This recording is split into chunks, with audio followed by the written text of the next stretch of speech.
الغرس تاعك اذا شتيه نشف زيدي عجنيه شويه بما زهر باش كي تحطيه في نص السميد يلصق مع السميد، باش كي تعودي تخدمي في البودان تاعك ماشي دقيق يروح وحده ولا الغرس يروح وحده. داكور، شوفي انا كي حطيته تسمى لصق وتقعدي تلصقي وتخرجي في الهواء. فهمتي يا زينه؟ انا ديما شوفوا البنات نبغي كيما تعلمت، على كل حال انا تعلمت وحدي،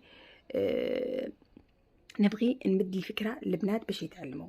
لازم تونجاجي، ما تعرفيش لازم كيما نقولوا تتعلمي، مع الوقت تعودي بروفيسيونال. شوفي هنايا قسمت البودان تاعي باش ما يجينيش كبير. ديما اللي تتعلم ديما حاولي ديما تصغري الحاجه، ديما تخدمي بالشوي باش تتعلمي. مع الوقت انتيا تعودي تزيدي كيما نقولوا، كل ما تتمكني تعودي تزيدي في الكميه. داكوره، هذه هي. شوفوا هنا البودان تاعي، شوفوا انايا تعمدت اني نصغر المقرودات تاعي باش يطيب لك. داكور، كاين اللي يديروا المقرودات كبار عادي ويصلحوا نورمال، بصح المقرودات هذوك لازم يديو الوقت باش يطيبوا. داكور، بصح انتي اذا جديده كيما نقولوا الوصفه هذه ديريها لاول مره، صغري حبيبتي المقرودات تاعك.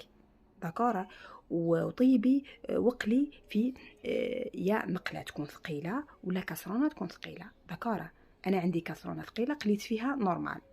داكور، دوك نعطيكم الطريقه كيفاه طيبوا. تحفي الحبه تاعك يا حبيبتي، شوفي هنايا ضربتها بعين سويسيدات ما بغاتش تقلع. داكور، تحفي الحبه تاعك كيما قلت لك، صغري الحبه تاعك. شوف كيف جا، ما شاء الله يعني جا، كيما الشكل تاعو كيما لوكو تاعو جا هشيش وبنين وطايب. يعني واش معناها طايب؟ شتي كي تذوقيه القرمشه تاعو تروح حتى لداخل. شوفي هنا درت تاست، تروحي طرفي عجين، طرفي الزيت تاعك واجده. شوفي هنا الزيت تكون سخونه. داكور، سخني الزيت تاعك بيان ومن بعد نقصيلها ولوحي الحبيبات تاعك يطيبوا. كي تلوحين في الدوبي ما تحركيهمش، خليهم حتى يطلعوا الفوق، شتي يطلعوا للسطح باش تقدري تقيسيهم، وتنقصي النار تاعك وتخليهم يطيبوا.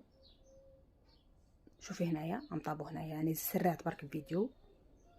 انتي تعرفيهم اسكو طابوا لا انا ما نقدرش نقول لك.